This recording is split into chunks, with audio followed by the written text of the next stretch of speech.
Being of the awareness that life is short, to know and believe you deserve to be happy, fulfilled, to be able to intimately give and receive love and connection. We're all wired for this.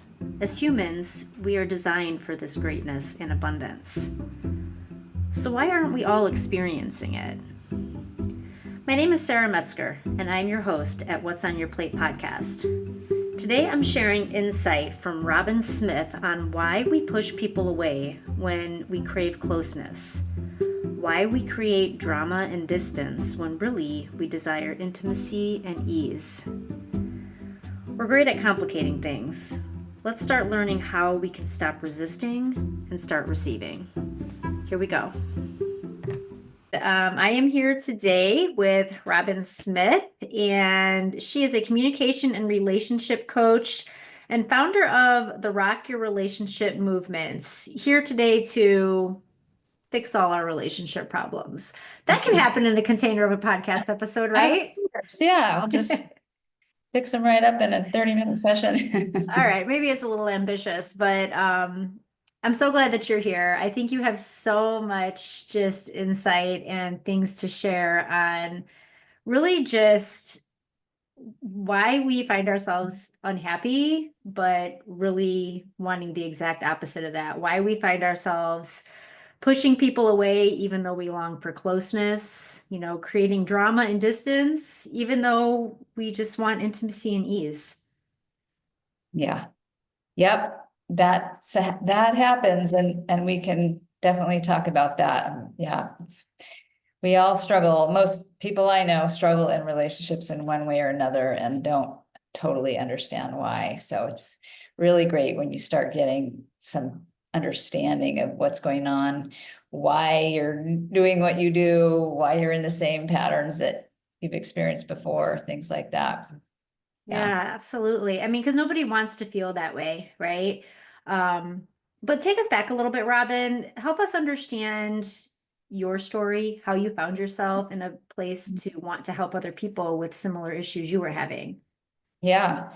Yeah. Well, I was a yoga teacher for a long time. I still am. I've been teaching about 30 years now. And about 18 years in, I realized I was having some challenges in my relationships. Not huge challenges with my husband, but some kind of conflicts. And, I was running on fear a lot and had a lot of anxiety. So that was on me, but I was putting it on him. And he didn't like that. I was nagging him and just various unhealthy patterns, blame, criticism, things like that. And so I sought some support, and I'd done therapy before from a past relationship that had a lot of power struggles and didn't feel like I got very far with therapy. So I sought something different, the body-centered coaching, and more like conscious communication skills. And what I realized was so much. Like I realized that I had a lot of anger under the surface that I didn't recognize because I was a yoga teacher, and and a lot of those teaching, you're supposed to kind of rise above and not be angry, and but we all have anger. So, and I had a lot of old grief and fear, so a lot of that was running the show for me. So through that work, and because I was also feeling ready to transition out of teaching yoga so full time, I thought I wanted to be a relationship coach because that work helped me so much, and get to a better place in myself where I was more accepting of myself and more accepting of my partner and other people in my life. So I realized, gosh, it's so good. It helped me so much. I got to share this. And I was already kind of thinking about coaching. So Yeah, that's I think a lot of us go through those underlying feelings of anger, and it brings out just those resentments and the power struggles and things like that. But I mean, you really took things a step further and tried to uncover why. Why was this a pattern? Why does this keep showing up for me? And why can't I get a handle on it? And what do I need to do to really and truly step into feeling joy? Um, Mhm. Not just with myself, but with my relationships, partners, right? Yeah.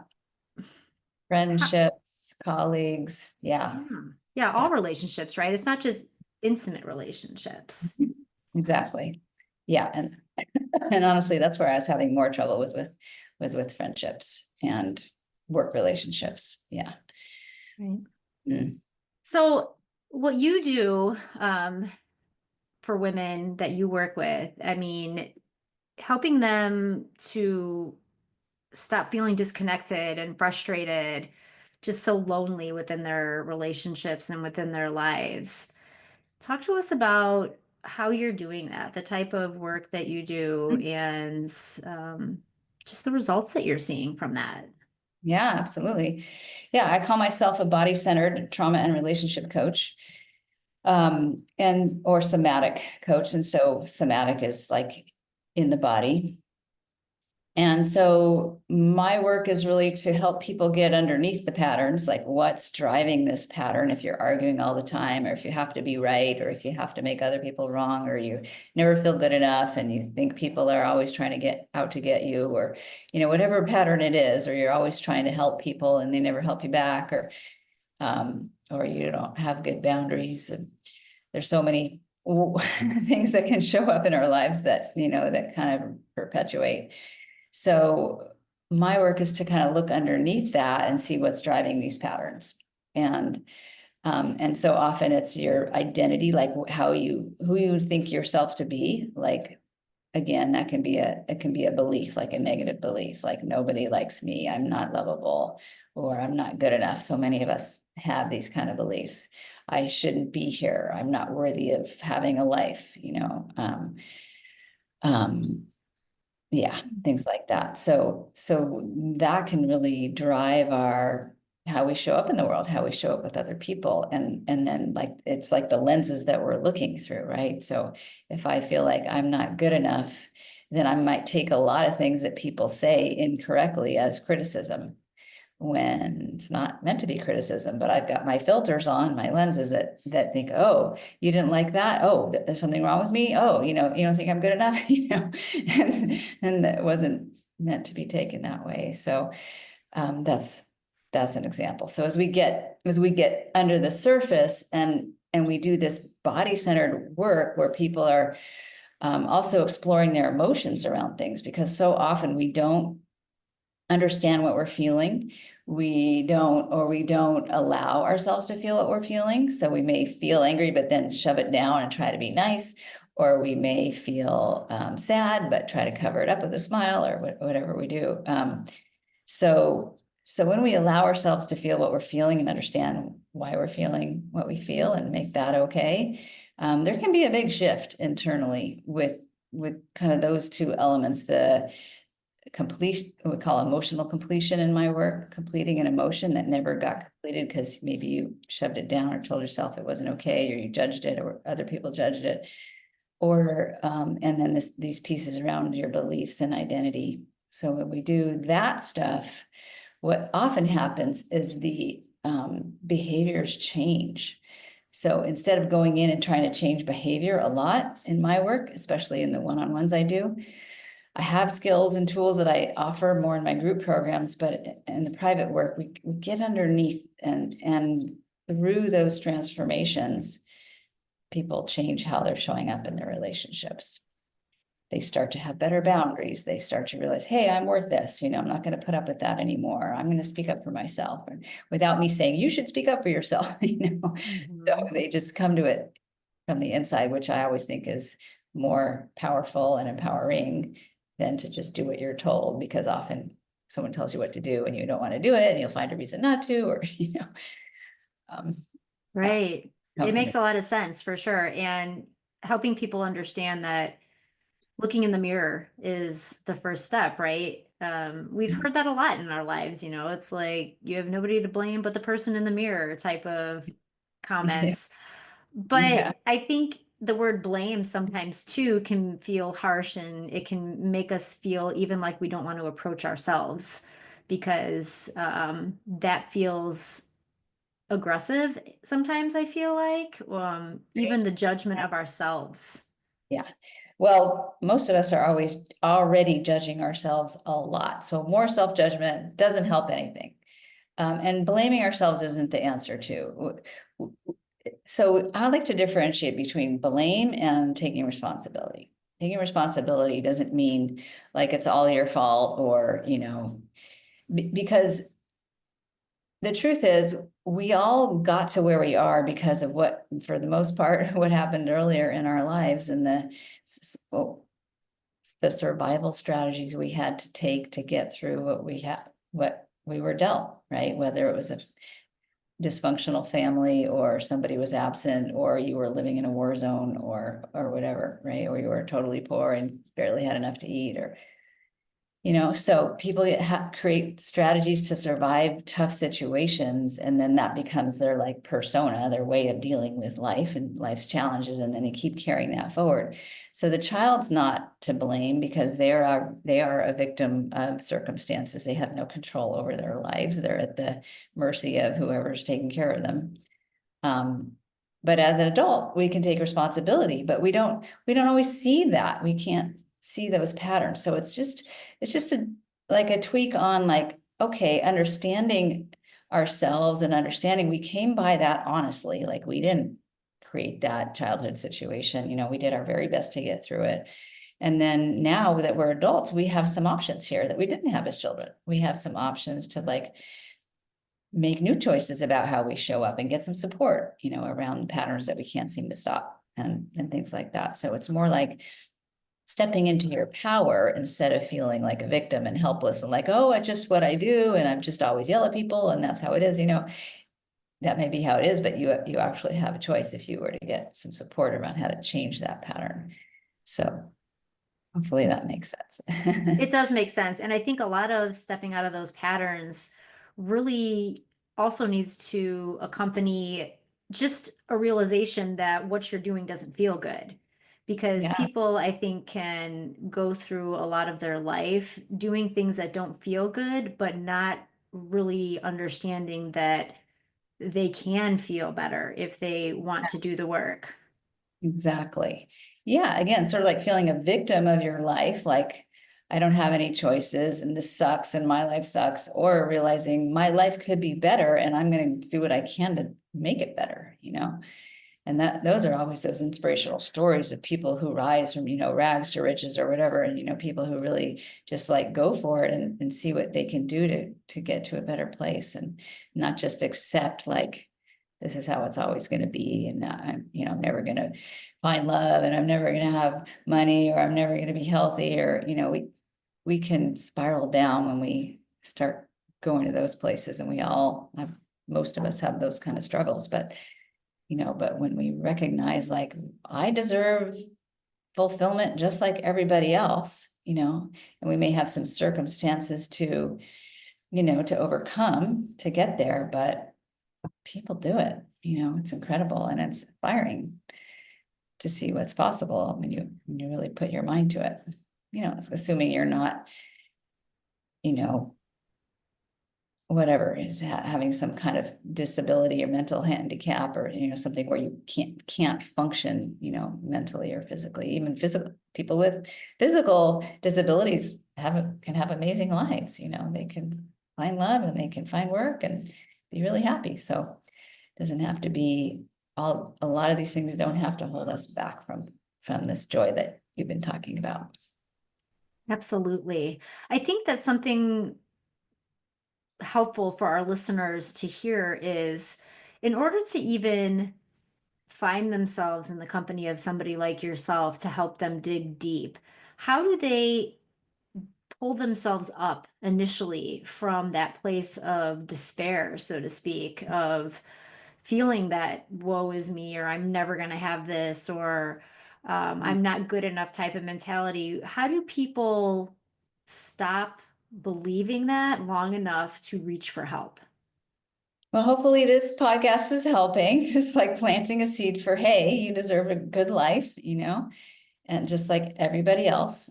And then taking some steps or asking for help if you need to, if you have somebody who can like, where do I even start? Where do I get resources? Where do I, if I, there's so much free information on YouTube and, on different places that you could start to see, see things differently, get free support. That's Yeah. true too. I mean, we do live in a time where there is a wealth of information mostly at people's fingertips, right? Just a click away, and that's good and bad, I feel like.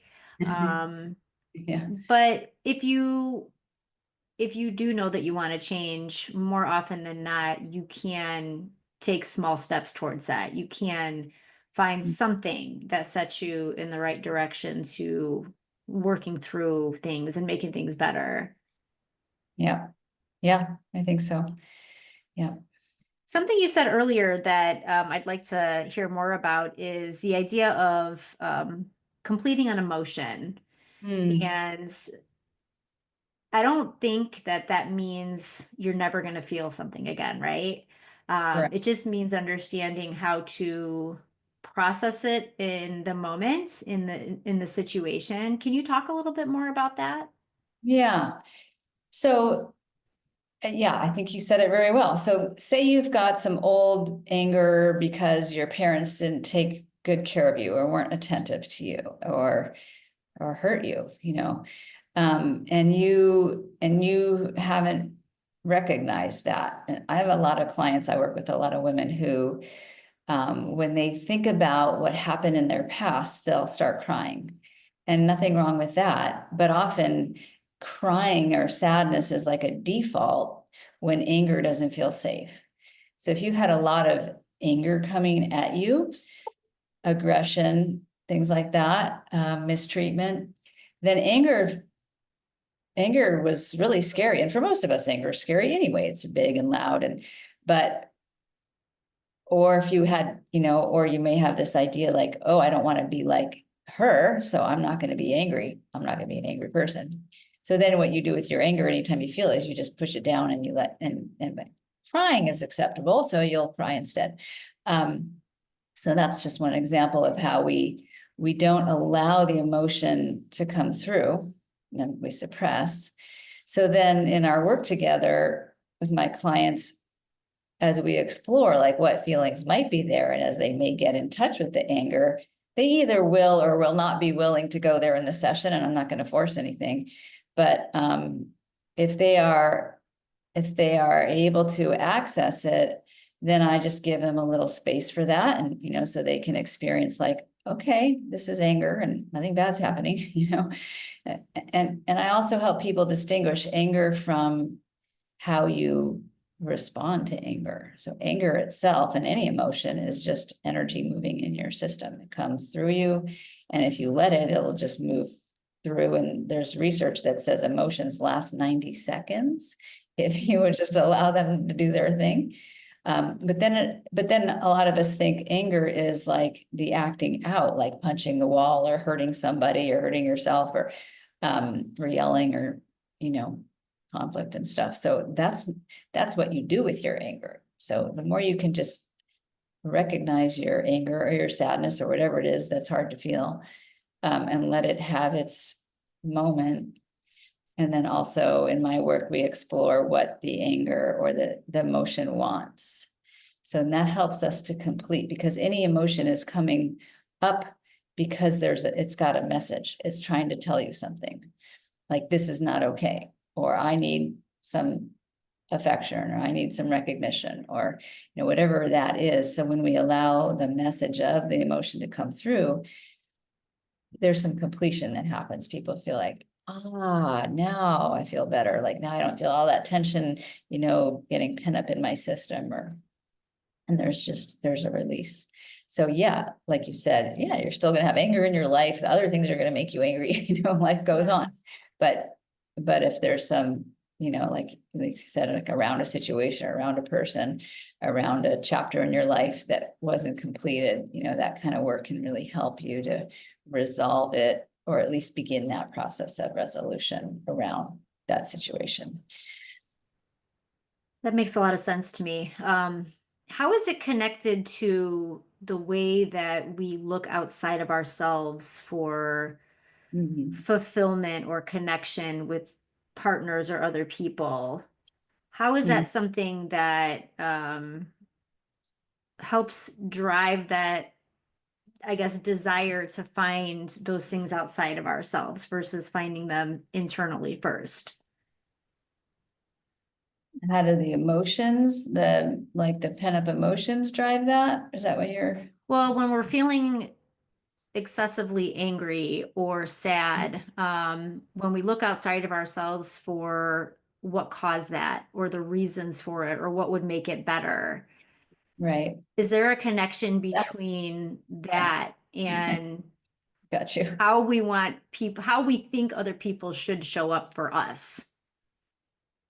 Um, yes, I'm sure there is. And before you said that last part of your question, the first thing I thought was addiction. So a lot of people, when they're having a lot of pent up emotion, they don't want to feel, they will find ways to suppress it with food, TV, drugs, alcohol, whatever, right? So they to numb out because it's too overwhelming to feel. So let's just put that in the mix here. Um, but as far as other people, yeah, like, so if you are afraid of anger because your parents were always angry, you're going to do your best to find a relationship where that's, maybe your partner's also doing that, and then you just kind of live on the surface of things. Or maybe your anger does come out, but it comes out and it hurts people because it comes out kind of sideways instead of directly.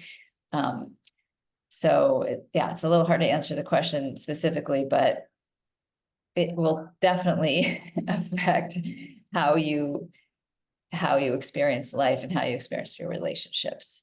And so, yeah, so to say it in a different way, like emotions, I think of like the colors of the rainbow. Like we want to have a full spectrum. Like to live fully is to fully feel. And so if you decide I can't feel these two things over here, like they're not okay, then you're not going to live fully. You're going to have like an incomplete rainbow. It's going to be missing some bright colors, but you could choose to do that and find, work and relationships where you just kind of live on the surface with people and everything's cool and I'm just super positive and just avoid any kind of conflict and right. And Right. always play nice and, but then it's nothing wrong with being a nice person, of course, but if you're not allowing, like when someone hurts you, if you don't speak about that, or if you don't like have a healthy boundary, you're gonna get walked on. So that's an example of what can happen when you're really avoiding certain feelings and you're always like trying to please. For an example, you don't have boundaries, and so you don't say no, and then people give you more to do, and you keep saying yes, and you get used, and then you feel resentful, and then your anger's there. but because you perpetuated that cycle, if that makes sense. It makes perfect sense. And I think that when you describe it in the way that you did of lacking colors of the rainbow, um, it really paints that picture of what it looks like to avoid specific emotions and the consequences of that, right? Your world just is literally not as bright. Mhm. And all those emotions, even if they're unpleasant ones, are ones that as humans we're meant to feel because they enhance everything else, right? Yeah, because we're Um, human. Yes, we can't not feel them. We can just try and cork them. for sure, for sure. Yeah. Robyn, all this beautiful work that you're doing, everything that you have built and the awareness around just how we show up for ourselves is all translated into how we can show up in our relationships. I'd love to hear you talk about your rock your relationship movement. That is something that sounds intriguing for sure. And your history of, I think it said 22 years of a beautiful relationship with your husband is what was the, Yeah. yeah, the Mhm. catalyst of what created this. So I'd love to hear you share about that part of your journey and the work that you're doing with that. Happy to. So I created a program and a free Facebook group. So the Facebook group is called Rock Your Relationship Sisterhood. So we'll have hopefully the link for that. And so in there, it's all for women, and I just love empowering women. I love having women friends. I love supporting women in groups and privately, because I know being a woman, I know how much women struggle and the certain messaging that we're given. And and I love the special space that is created when women come together, especially in a more intimate space. So that's why it's a sisterhood in Facebook, and that's why my groups are all for women. And not that men can use the same support, and I absolutely am a stand for that, and that would be wonderful. I only have so much time.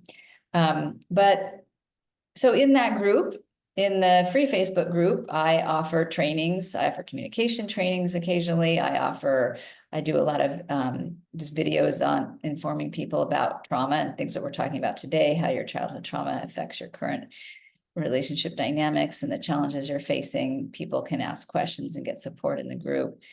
Yeah, and that's inspired, like I said, by my work, the original transition that I made into relationship coaching, because I just felt like, gosh, there's so much that we're not taught. We're not taught these things in school. People are just floundering out there in relationships and repeating the same cycles that they were taught, and unless they get really take action to get support, they're just having a lot of drama and a lot of frustration and a lot of sadness and hurt feelings. And, I believe it doesn't have to be that way. And that with the right support and with the right education, we can make a change. And so part of my work is to reach, the free content that I give out through YouTube and through my Facebook group and Instagram. I'll probably get active there again at some point, but definitely I've got a lot of amazing content on my Instagram channel. That's because I want to see a change in the world. I want to see parents having better skills to teach their kids, so we don't have so much childhood trauma. I would love to see parents getting the support they need for their own health and relationships. I would love to see teachers and politicians, learning these skills so that it gets passed down through the generations. So over time, the generations are healthier and happier and not struggling so much. And we know through a lot of research, speaking of health, that your mental health affects your physical health. There's a direct line of connection. So when you've had abuse, when you've had alcoholism in your family or neglect, you're more likely to be an addict. You're more likely to be obese. You're more likely to have eating disorders, so nipping that stuff in the bud, giving people the support they need is going to help change things for the better and help us have a better functioning society and leaders that actually support, our mental health and our physical health and things like that. Yeah, 100%. I feel like a lot of what you are teaching and advocating for should be part of just curriculum in early education, replacing a lot of what doesn't need to be there with actual humaning skills is something that could be very helpful for society. But Yeah. where we are now in our world, just helping people understand that just because they maybe decide to either commit to somebody or actually get married to somebody, it doesn't mean that that's it, right? I mean, I think a lot of people have this misconception that if you choose to take that path or stay in a relationship, that must mean that you're fine, everything's fine. Yeah. Like I'm Yes. fine and neither are you kind of mindset where it's like uh you still need to do the work. Just because you make a decision to be with somebody doesn't mean that everything is as it should be. Exactly. And in fact, you often see how much more work you have to do in the light of intimacy, because there's nothing like you said, the mirror, your partner's like your mirror, you get to see yourself a lot more clearly when you're in intimate contact and having regular connections and seeing all the things that are not working. So it really shows you how important it is to do more work. It's easier, I think, at least in some ways, not to be in a relationship because you're not faced with as many of these challenges as you are in an intimate relationship. but you're going to be alone. So, or lonely, or miss that what is possible with intimacy. So I'm always an advocate for, long-term relationships. I think are incredibly rich and fulfilling if, if you've done what you needed to do to make it work and to get to that place for yourself. So. For sure. But it shouldn't just be longevity alone. You need to find that Yeah. fulfillment and love and joy and connection. Um, Yeah. which I'm so glad there's people like you addressing these absolute important issues of what we're lacking day to day and helping us kind of start over and learn things that were never presented to us. Yeah. Yeah. Thank you. Well, me too. I love the work that I do, and seeing people's lives change in front of my eyes. It's so exciting. So it makes me happy to do this work. Yeah, to get it out there in the world. Robyn, what do you want to leave our listeners thinking about today as we Mm. wrap up our conversation? I think what we started with, like life is short. You deserve to be happy and fulfilled. Why wait?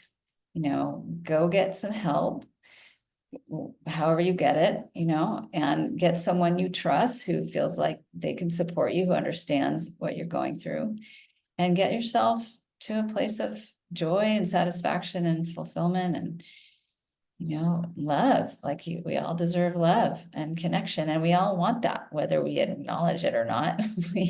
We are wired for this. We are wired for connection as a human being. And so, I just really support people in finding that for themselves, whatever that looks like for you. Yeah. That's amazing. Thank you so much for everything that you left here today. And absolutely all the ways to stay connected and for people to find you will be in the show notes a click away. So thank you again just for taking some time to be here with me today. Oh, absolutely, Sarah. Thanks for having me. Please do take a moment to connect with Robyn on socials and visit her website for more on her amazing work. All links are here in the show notes, just a click away. I think one of my biggest takeaways from this conversation was that in order to live fully, we must fully feel. Allowing emotions to be present and learning to let them move through will help us show up better for ourselves as well as in the relationships we want most. I appreciate you sharing your time with me again. If you'd be so kind, please do make sure you are following the podcast on whichever platform you listen. Take a moment to rate, review, and share with a friend.